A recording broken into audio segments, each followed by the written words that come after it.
friends, and welcome back again to another episode of Conservation Stories. Conservation Stories is a podcast brought to you by the Sandhill Area Research Association.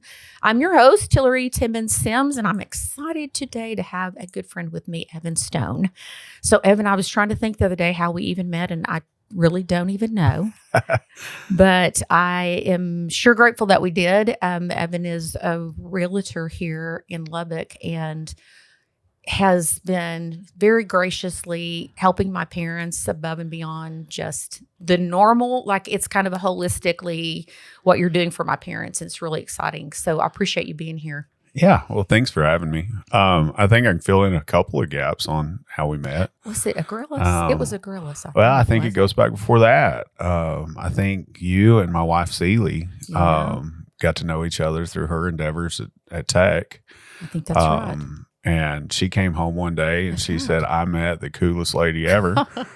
You need to get on the phone with her. So I think that's right. I called you one evening and middle of the evening, and I looked up and I had been sitting on my front porch for 2.5 hours and we had uncovered all that was wrong with the world. We had probably, unfortunately, we didn't fix it, I guess. We gave it a good old college try. So.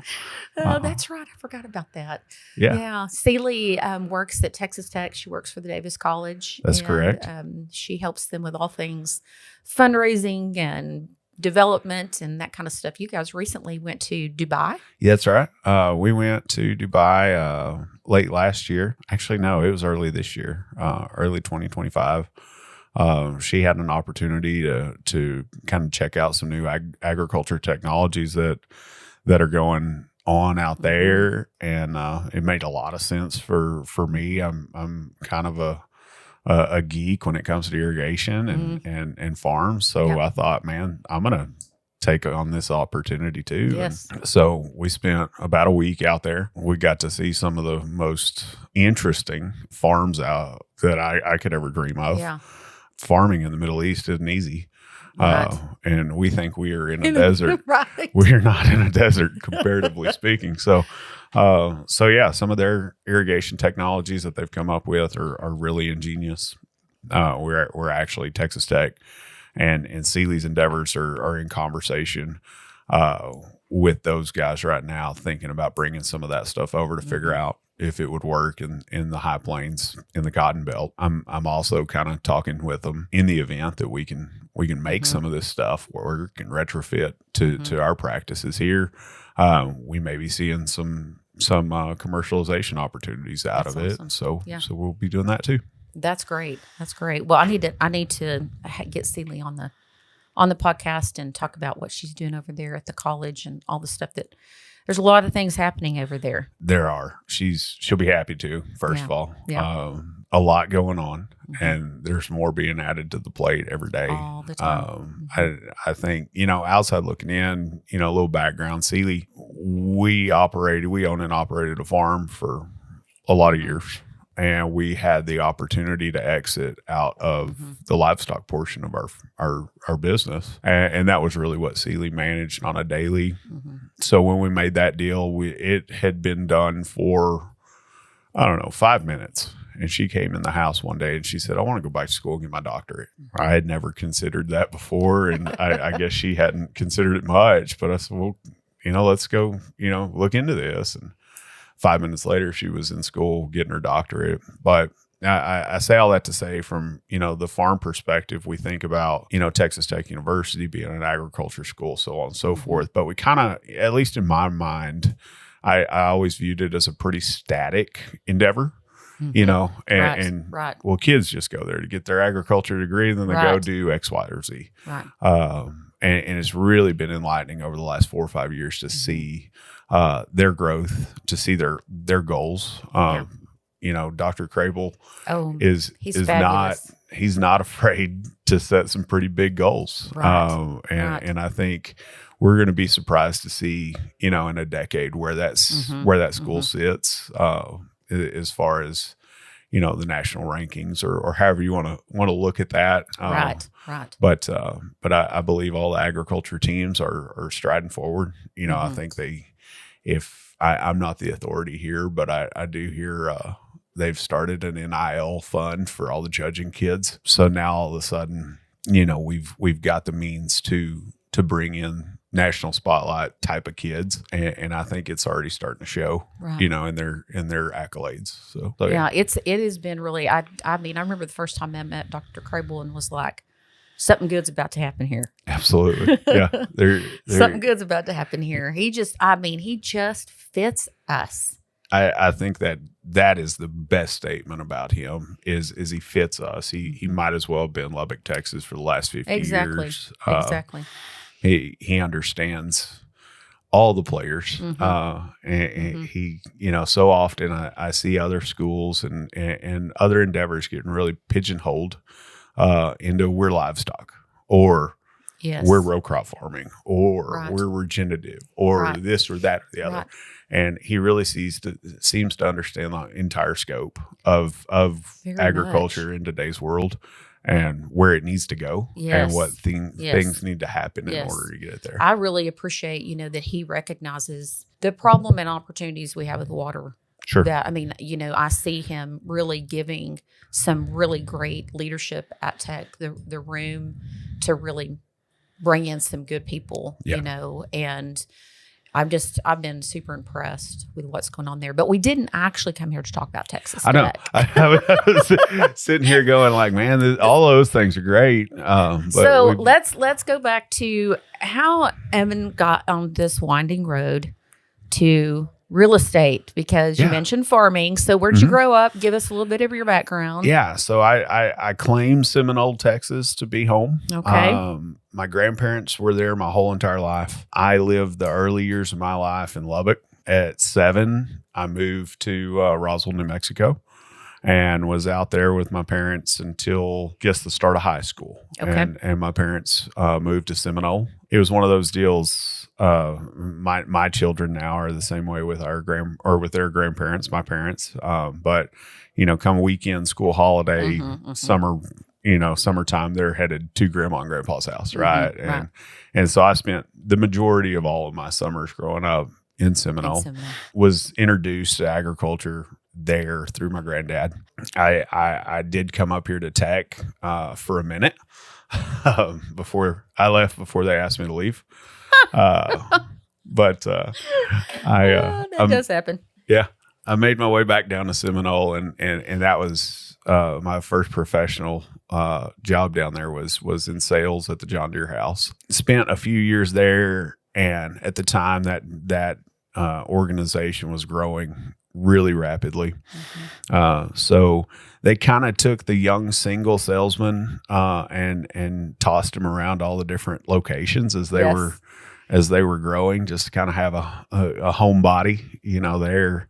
And so I spent 5 or 6 years just kind of traveling around selling out of each location.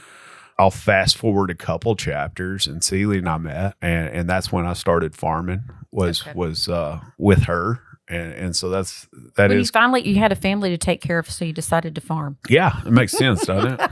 Right. So we were a little bit more of a diversified, you know, business than most farms. So we raised show sheep.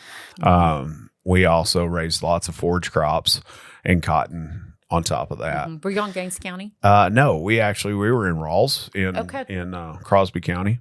And then I later on moved most of our row crop operation into Lubbock County. So yeah, we did that for some years, and in doing so, I really started figuring out that buying farms and rehabbing farms and improving them was a lot more profitable than trying to farm them for the long haul. So did that for numerous years and just buy and sell farms here and there. And through that, that's really where I found the passion for real estate that I have. And so we did that again for, I don't know, 10 years.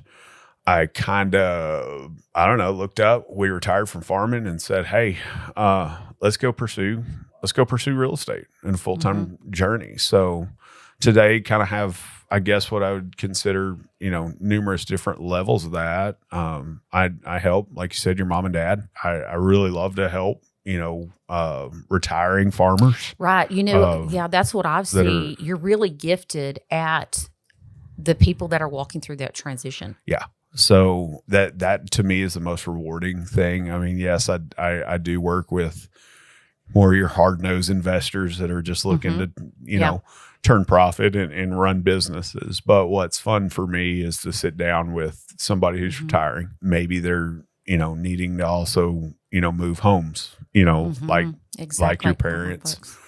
And I think that gives me the ability to kind of, half of it is business, right? And then the other half is that, comfort level of we've got to find them four walls that they can, live the rest of their life in a secure, rewarding place.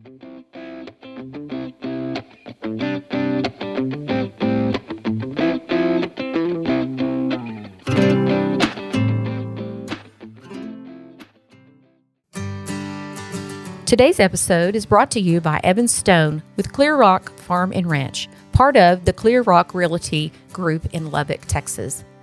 Evan understands West Texas land, agriculture, and what it takes to buy and sell farms and ranches in our unique region.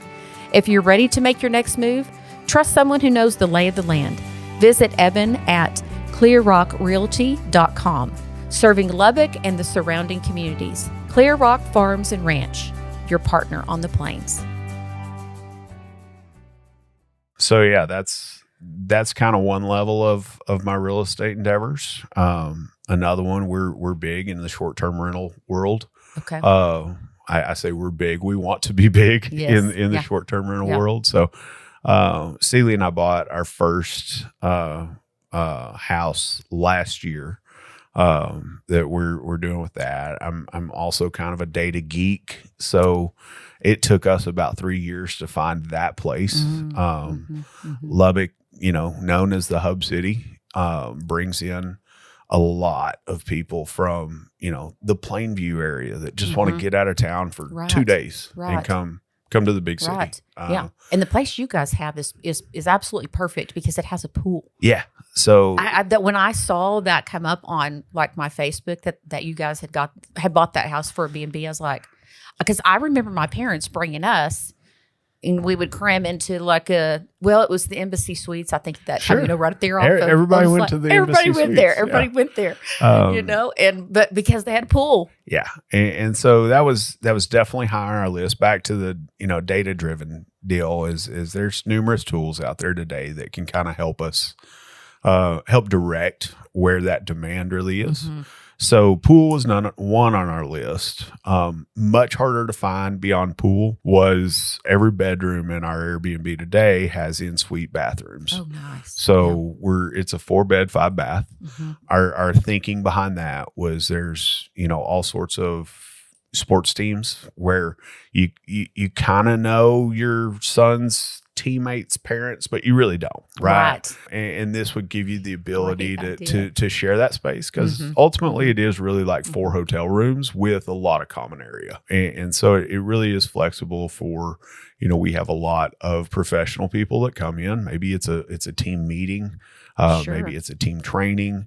Now we aren't stepping over people in the middle of the night trying to get to the restroom or what have you, and you or awkwardly sharing that space with somebody you don't really know. Yeah, so that was really our goals behind that. To date, it's proven out to be exactly what we expected it to be. So really, last year was focused around, hey, let's figure out all the things that we've done wrong and do them better. Okay.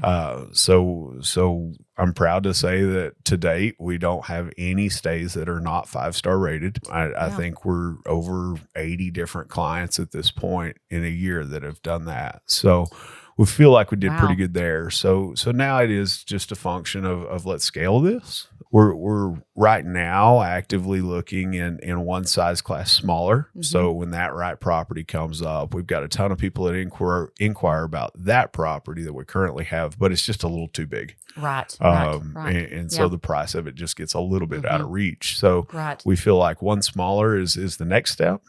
And then the step preceding that one would be one larger.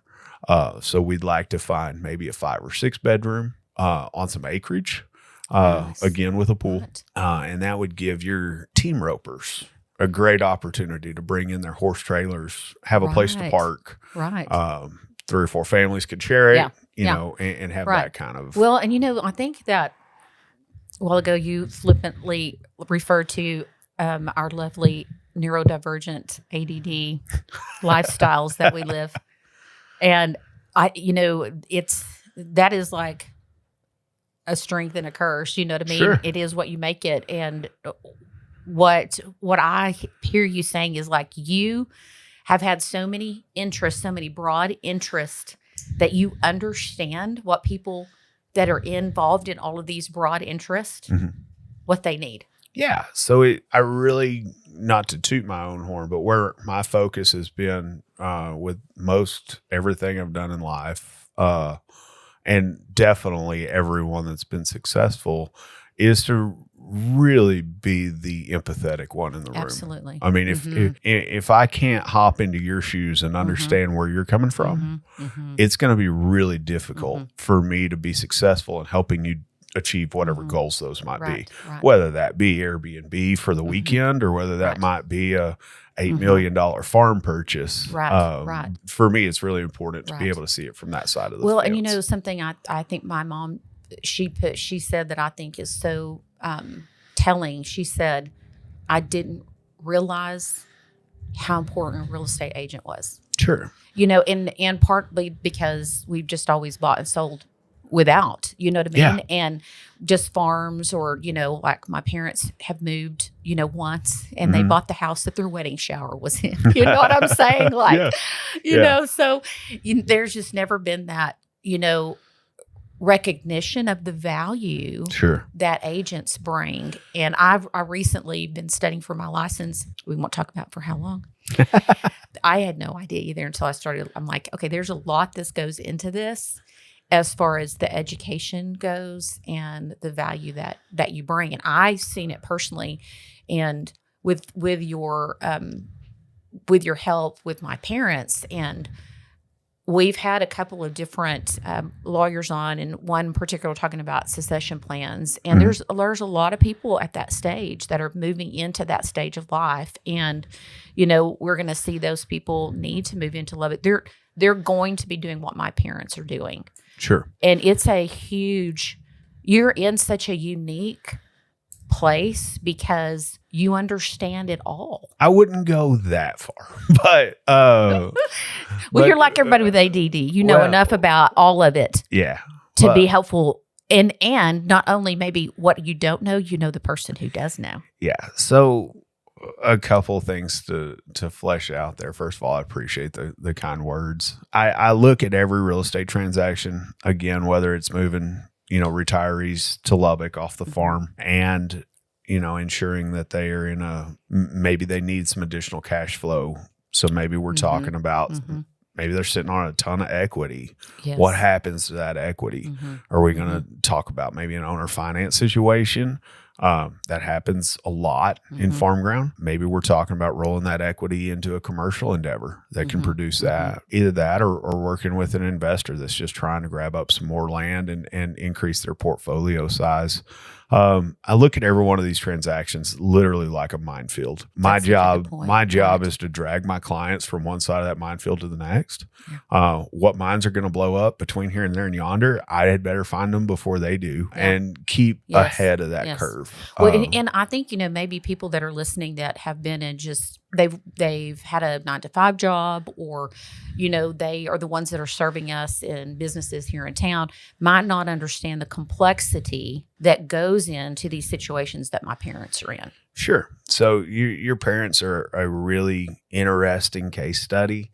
They had a very diverse property that we're currently under contract and about to get closed. But yeah, we had to get fairly creative to, one, market it just in general, to find the right buyers that would maximize their return, their return that they deserved. They've put a lifetime of effort into this property, and the way they had it set up worked well for them.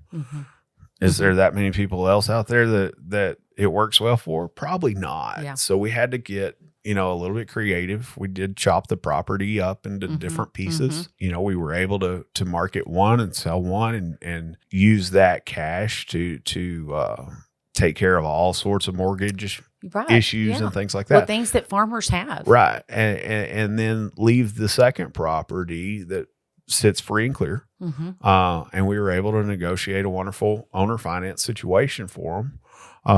That not only is going to get them moved to Lubbock, they'll have plenty of opportunity with the cash in hand to put a down payment on a house if they want to or whatnot. But the largest thing is that annualized cash flow that now all of a sudden they can hang out and they've got plenty of running around money. That note should supersede their lifetime, and so they can really sit back and enjoy the relaxed lifestyle that they deserve at this point in their life. And I think the thing that I'm certain that my mom just thought it couldn't be done, and I can remember her be like, no one's going to buy this land. No one's going to want to buy. I'm like, I promise you, people want to buy land. Sure. You know what I mean? And people understand the long-term investment that's in land. And that's a good, something for us to talk about that is, when you have those people that are looking at the long-term value of buying farmland. Yeah. It really does. It's really worth it. Yeah, absolutely. The first rule of thumb I operate under in this regard, there's always more buyers than there are sellers. Land values wouldn't be what they are today without more people wanting it than wanting to get rid of it. So I think that does drive value. Secondly, I think we got to look at where we sit, geographically within the United States. Every acre will be used for some purpose every single year.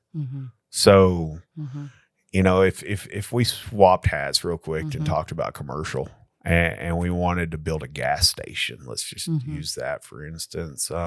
If you have a high traffic area today and build a gas station and get knee deep in it, there's nothing that says that a new road's not going to be built next year and going to divert that traffic around it. Right. So that's part of the risk in that. What we enjoy in the agriculture sector is it doesn't really matter where that cotton is geographically sitting for many purposes. It doesn't matter. The same thing with all the rest of your crops. Same thing with grassland for cattle or grazing in general. So we know that we've got a use for it 365 days a year. And in doing that, now it just becomes a game of what's the highest and best use of that, right? And that's really what's going to drive value. It's really interesting to me in today's world. We're not sitting in a positive cotton market. There's lots to unpack over there around that. Yeah. But, I think we're looking at a potential to see a lot more grassland come in here over the next decade. Yes. Cattle market is up. Right. It's really the only thing we're not overproducing. We need more. We need more cattle. So that's a direction I think it's going to go, and it's going to go that way for numerous different reasons. One of which we talked about earlier before we started, I think, on air was water. We can establish grass. We can leave the pivot standing. Right. We have those terrible Augusts that, no rain's going to fall. Right. And you see a cotton crop melt apart and you're asking your irrigation capacity, you're asking 1,000% of it at that point in time just to keep the wheels bolted on. Well, wouldn't it be nice, if we could move some cows off of it and let that land rest for a minute? I foresee a shift in that. The other derivative in there that I use in my brain is we see a lot of investment for recreational use in ranch land.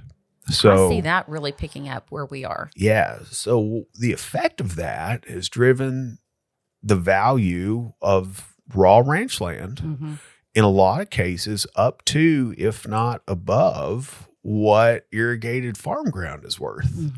So I put myself in a cattle producer's shoes and I go, okay, I need to grow, right? We've got decent cattle market right now. My business needs to grow. Am I going to go off the cap and pay $2,800 an acre on something? Right. Or am I going to stay on top Right. and pay $2,500 for something that's irrigated? Mm-hmm. It's kind of a no-brainer for me. Right. Yeah. And so I do see where we see lots of cotton strippers running around today. Yeah. I think we're going to replace that with feed, a feed truck in the coming years. Yeah, especially as we see, more animal nutritionists looking at sorghum as a replacement for corn even. And Sure. sorghum is less, it's definitely more water efficient. Absolutely. And so, and sorghum has done such a great job expanding their markets into food and all kinds of other things. I say sometimes sorghum is the darling of the commodity crops these days. Yeah, and not to overgeneralize on this, but really we're not in corn country. If we just want to really get out and say it, let's let the I states do what they do. Yeah. But sorghum is a picture perfect crop for this part of the world. Mm-hmm. We have more mouths to feed with cattle out here. Mm-hmm. It's just it is a marriage made in heaven. Mm-hmm. Well, and I think it's interesting. I have not seen any research, but I am certain it's out there on sorghum fed, and finished cattle. Because I know people don't like corn. It's corn that they don't. That's like they want grass fed, but I think what they really are saying is they don't want that corn fed, And so I know that Lacey's cattle go to a finishing lot in Oklahoma, and he uses all kinds of different grains and forage crops around there to finish those, and then it goes to Whole Foods because it's grass finished. Sure. And I didn't realize until we were looking at in depth that what he's feeding them is really it's a corn issue. Yeah. Not to diminish the importance of corn. People grow corn, and there's good reason for it. But I do believe feed technologies are coming around. To back it up a little bit, I think all agriculture is a test of well, agriculture science. I feel this is me. I don't have a piece of paper hanging with PhD on it saying it, but for me, we are consistently doing 90% of the things wrong. And just that 1 or 2% that we learn about and we go, hey, now we took that 90 to an 88, and so I see feed technologies coming along. Well, I cannot for the life of me remember who I was having this conversation with, but they were telling me that there is a new technology that they're trialing right now that is like some kind of like X-ray technology where they can actually look at a cow and judge the meat. Oh my. I believe it. I mean, the kind of things. I'm like, and so they can be like, okay, this cow is completely finished. This is optimized. Yeah. It's time to, it's time for him to go process. Yeah. So I sit back to round this all the way back to land investment, right? Yes. If we know what that end result is going to be and we can reduce that amount of things doing wrong, whatever that number may be right now today, we can tighten up our predictions on where we're going to be, in 9 months if we're a cattle producer. Right. In 12 months if we're, Imagine. the row crop guy. Right. That will just reduce your risk in investing in that property you're going to have in order to conduct that business. So, once everybody has that at their disposal, I can see land prices continuing to climb.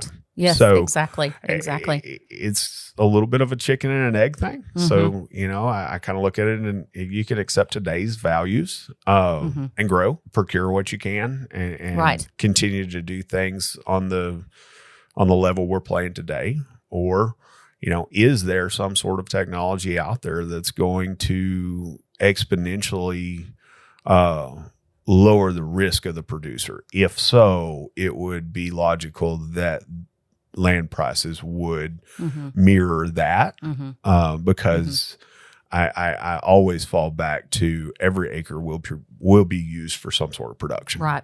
Well, and I know I'm not sure if you know this or not, but we have a partnership with NASA Acres. They are the agricultural wing of our space organization agency, our space agency. Yeah. So NASA Ag, and they are, they're like realizing that that their data has not been accessible really to agriculture Sure. and to farmers. And so we're helping them look at ways that they can make that more user-friendly. Sure. And farmers can pull up, we've been discussing an app that would just be free. Yeah. Farmers can just pull that app up and they'll have, at their fingertips, like, hey, here's how to access this data and here's what you can learn from it.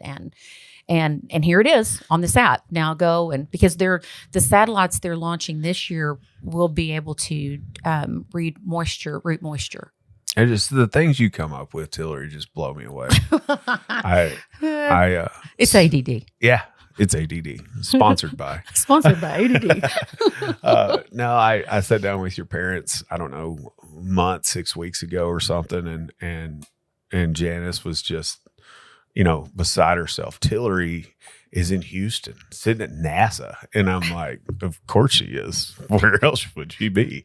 So thank you and kudos, for getting that all it's up an and running off the ground. And a lot of it goes to, Lacey and I have done a lot of traveling and she's invested a lot in getting us places. And, it was relationships. It's Sure. the relationship that we had at a conference, and they said, hey, get up and talk about carbon, be honest. Yeah. And, after that, the leader of this, director of this work came up and said, I've been looking for you, and literally they're like, get up and tell the honest truth, Sure. about where we are on carbon markets, Well, and I think you did hit on something earlier. I'd like to discuss a little bit as you talked about the data availability to the producer. And I think you guys are right on the right track. I think we've got two issues that are going on here when we start talking about data and farming. Mm-hmm.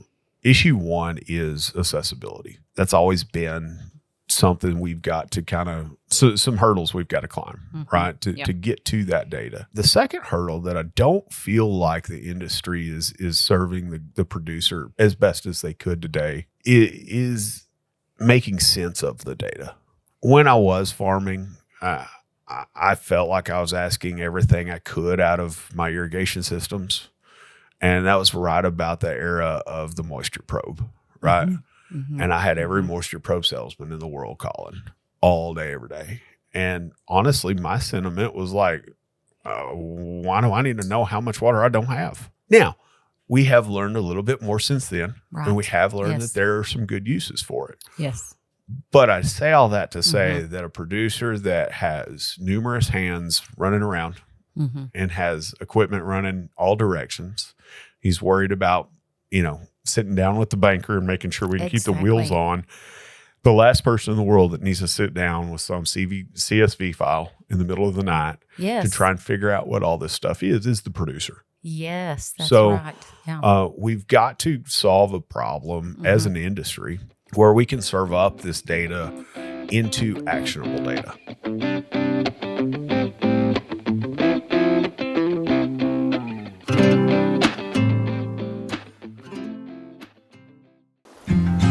Out here on the Texas plains, water is everything, and there's a resource that's as vital as it is fragile: our Playa Lakes. These lakes are nature's reservoir, catching rainwater to recharge our aquifer and provide lifelines for wildlife.